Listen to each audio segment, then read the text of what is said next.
magaalaa Adaamaatti dhaabbatni UMG jedhamu namoota harka qalleeyyiif deeggarsa akaakuu nyaataa taasisee qaama miidhamtoota maanguddoota fi namoota rakkoof saaxilaman jireenya guyyuu isaanii keessatti qunnamuu danda'u gargaaruun aadaa kaleessa jirudha. Dhaabbata UMG'tti daayirektara olaantuu aadde Meeraawit Bal'axaa dhaabbanni UMG yeroo adda addaatti deeggarsa walitti fufiinsa qabu kennaa akka ture ibsuun guyyaa har'aas namoota 100 ta'aniif tokkoon isaaniif daakuu kiiloogiraama 5 fi zayita nyaataa liitira 3 qarshii 225tti akka shallagamu himan.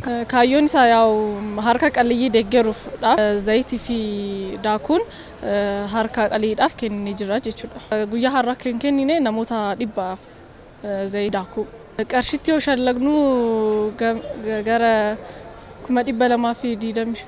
Abbootiin qabeenyaa namoonni dhuunfaa fi dhaabbileen adda addaa namoota harka qalleeyyii deeggaruun gahee lammummaa isaanii baachuu akka qaban kan himan aadde Meeraawit akka dhaabbata keenyatti deeggarsa taasisnu kan itti fufnuudha jedhu. Namoonni birootillee dhaabbanni birootillee harka qalleeyyiidhaan yoo gargaarani namaafillee shagaxaa jechuun barbaada nama gargaarani jechaan dhaabbanni UMG immoo baay'ee namni harka qalleeyyii hin gargaara gara fuulduraallee hin gargaara ammallee gargaaraa jira jechuudha UMG.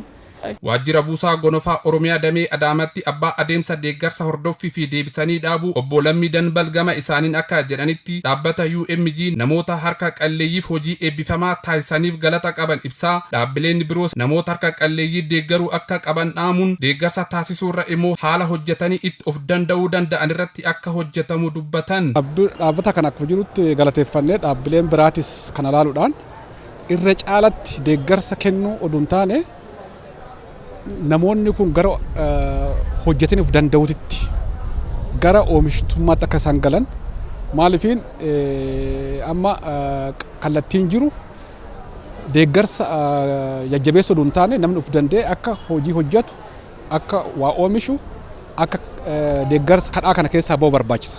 Namoonni deeggarsi taasifameef tokkos deeggarsa isaaniif taasifameef gammachuu isaanii ibsachuun qaama deeggarsa taasiseef galata qaban ibsan. ልጆቻችንን ሳናስበው ለፍተን አይላንድ ለቅመን ያላገኘነውን እድል አግኝተናል።